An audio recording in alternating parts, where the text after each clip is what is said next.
Welcome students. संकेत वसानी commerce classes में आपका स्वागत है। आज हम बिजनेस स्टडीज का एक बहुत ही इंपॉर्टेंट टॉपिक समझने वाले हैं, एफ.डब्ल्यू. टेलर की साइंटिफिक मैनेजमेंट।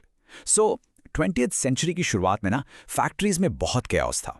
वर्कर्स और मैनेजर्स के बीच हमेशा झगड़ा रहता था और किसी को ये नहीं पता था कि कोई भी काम करने का सबसे बेस्ट तरीका, द वन बेस्ट वे, क्या है। तो चलिए एफ.डब्ल्यू. टेलर के उन रेवोल्यूशनरी आइडियाज को समझते हैं जिन्होंने मैनेजमेंट को एक साइंस बनाने की कोशिश की। Let's start. चलिए क्लास की शुरुआत एक सिंपल से सवाल से करते हैं। एक फैक्ट्री में काम करने का सबसे बेस्ट तरीका क्या हो सकता है? यही वो सेंट्रल क्वेश्चन था जिसका जवाब टेलर ढूंढ रहे थे। आज सुनने में ये सिंपल लगता है, पर सोचो 100 साल पहले ये एक बहुत बड़ी पजल थी। फैक्ट्री ओनर्स के लिए इसका सोल्यूशन मतलब मोर प्रॉफिट, और वर्कर्स के लिए इसका मतलब था कम मेहनत और होपफुली ज्यादा सैलरी। लेकिन इस सोल्यूशन तक पहुंचना ही तो सबसे मुश्किल काम था। तो प्रॉब्लम की जड़ थी एक मेथड जिसे कहते थे रूल ऑफ थंब, यानी अंगूठे का नियम। ये एक ट्रेडिशनल पुराना अनसाइंटिफिक तरीका था जिससे सालों से काम होता आ रहा था, और यही सबसे बड़ा रीजन था कि फैक्ट्रीज इतनी इनएफिशिएंट क्यों थी और वहां इतने झगड़े क्यों होते थे। और इस रूल ऑफ थंब की वजह से एक नेचुरल कॉन्फ्लिक्ट पैदा हो गया था। यहाँ दो ग्रुप्स थे जिनके गोल्स बिल्कुल ऑपोजिट थे।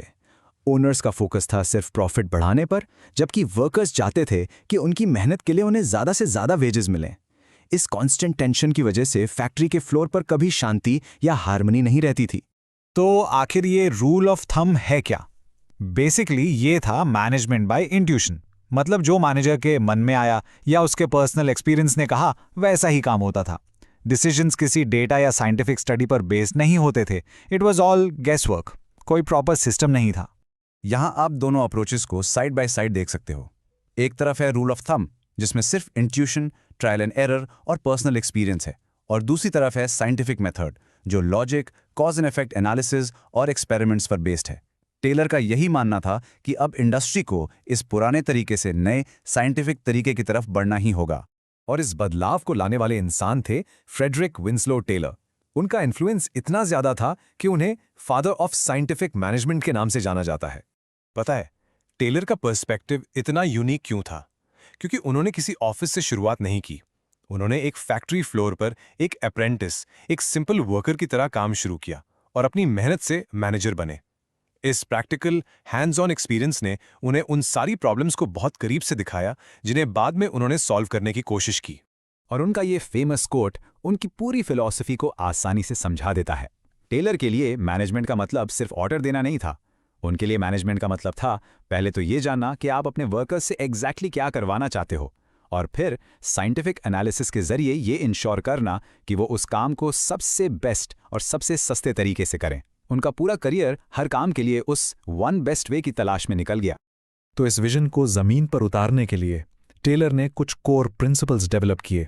ये काम करने के नए नियम थे जिनका मकसद था पुराने रूल ऑफ थंब वाले मेथड्स को एक साइंटिफिक फ्रेमवर्क से रिप्लेस करना। उनके प्रिंसिपल्स में सब कुछ था। पुरानी आदतों को साइंस से रिप्लेस करना, टूल्स को स्टैंडर्डाइज करना, वर्कर्स को साइंटिफिकली सेलेक्ट और ट्रेन करना, यहाँ तक कि उन्होंने फाइनेंशियल इंसेंटिव्स की भी बात की। लेकिन इन सब के बीच एक चीज ऐसी थी जिसके बिना उनके हिसाब से कुछ भी काम नहीं कर सकता था, और उसे उन्होंने नाम दिया मेंटल रेवोल्यूशन। मेंटल रेवोल्यूशन ये टेलर का सबसे क्रिटिकल कॉन्सेप्ट था। इसका मतलब था वर्कर्स और मैनेजमेंट दोनों के एटीट्यूड में, उनकी सोच में एक कंप्लीट बदलाव। वो एक दूसरे को दुश्मन ना समझें जो प्रॉफिट के लिए लड़ रहे हैं, बल्कि वो एक दूसरे को पार्टनर समझें जो एक कॉमन गोल के लिए काम कर रहे हैं। गोल क्या था? म्यूचुअल प्रॉस्पेरिटी, यानी दोनों की तरक्की। उनका कहना था कि जब पाई बड़ा होगा तो दोनों को ही बड़ा स्लाइस मिलेगा। लेकिन देखो, प्रिंसिपल्स तो सिर्फ आइडियाज होते हैं। उन्हें प्रैक्टिस में लाने के लिए टेलर ने कुछ स्पेसिफिक टेक्निक्स भी डेवलप की। ये प्रैक्टिकल टूल्स थे जिससे फैक्ट्री फ्लोर पर काम को एनालाइज और ऑप्टिमाइज किया जा सकता था। पहली टेक्निक थी टाइम स्टडी। इसमें स्टॉप वॉच का यूज करके ये पता लगाया जाता था कि किसी एक काम को करने में स्टैंडर्ड टाइम कितना लगना चाहिए।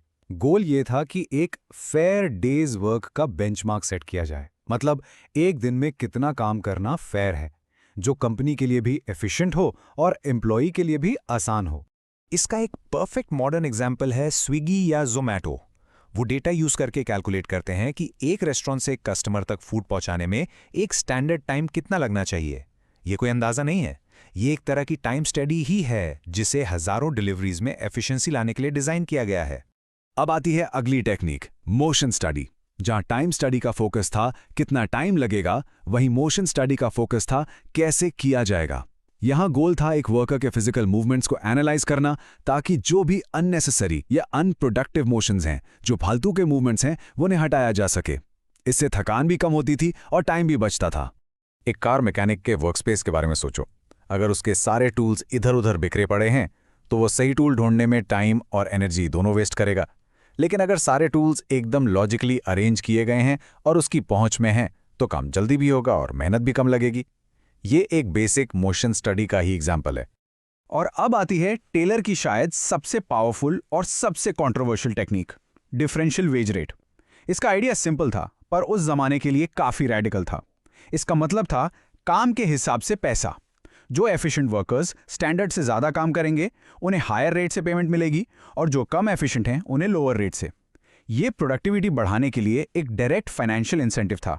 ये आइडिया तो आज हमें हर जगह दिखता है। एक सेल्स पर्सन के बारे में सोचो जिसे अपना टारगेट पूरा करने पर बोनस या कमीशन मिलता है। ये जो परफॉर्मेंस बेस्ड पे है, जो एम्प्लॉयज़ को स्टैंडर्ड से बेहतर करने के लिए मोटिवेट करता है, ये टेलर के डिफरेंशियल वेज रेट का ही एक मॉडर्न रूप है। तो ये सब तो 100 साल से भी पहले हुआ। आज हम इसे क्यों पढ़ रहे हैं? ये आज भी इतना इंपॉर्टेंट क्यों है? क्योंकि टेलर की लेगेसी, अच्छी हो या बुरी, आज के मॉडर्न कामकाज के डीएनए में बसी हुई है। तो अगर हम टेलर की पूरी फिलॉसफी को समराइज करें एग्जाम के लिए, तो हमें ये 4 की पॉइंट्स मिलते हैं। पहला, science not rule of thumb. दूसरा, हार्मनी नॉट डिस्कॉर्ड, यानी झगड़ा नहीं, मिलजुल कर काम करना। तीसरा, कोऑपरेशन नॉट इंडिविजुअलिज्म। और चौथा, मैक्सिमम आउटपुट पर फोकस। यही मॉडर्न एफिशिएंसी का ब्लूप्रिंट था। लेकिन इन सब आइडियाज़ में से सबसे बड़ा टेक अवे, सबसे इंपॉर्टेंट चीज़ जो याद रखनी है वो है मेंटल रेवोल्यूशन। टेलर ये समझ गए थे कि जब तक मैनेजमेंट और वर्कर्स की सोच में, उनके माइंडसेट में एक फंडामेंटल बदलाव नहीं आएगा, जब तक वो एक दूसरे को साथी नहीं समझेंगे, तब तक कोई भी टेक्निक, कोई भी स्टॉप वॉच या कोई भी वेज सिस्टम कभी भी ठीक से कामयाब नहीं हो सकता। तो अब आपकी बारी है। एक सवाल है आप सबके लिए, जब आप आज की कंपनीज को देखते हो जैसे उबर या अमेजॉन, तो आपको टेलर की कौन सी टेक्निक सबसे ज्यादा इन्फ्लुएंशियल लगती है? क्या वो एक डिलीवरी का प्रिसाइज टाइम है, या एक वेयरहाउस में ऑप्टिमाइज्ड मोशंस है, या फिर एक ड्राइवर की परफॉर्मेंस बेस्ड पे? आपको क्या लगता है? कमेंट्स में जरूर बताइए। टेलर के आइडियाज ने काम करने की दुनिया को हमेशा के लिए बदल दिया और उनका असर हम आज भी हर रोज महसूस करते हैं।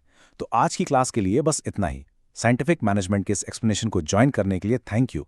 हम आपसे मिलेंगे अगली क्लास में। और हाँ, वीडियो को लाइक, शेयर और चैनल को सब्सक्राइब करना मत भूलना।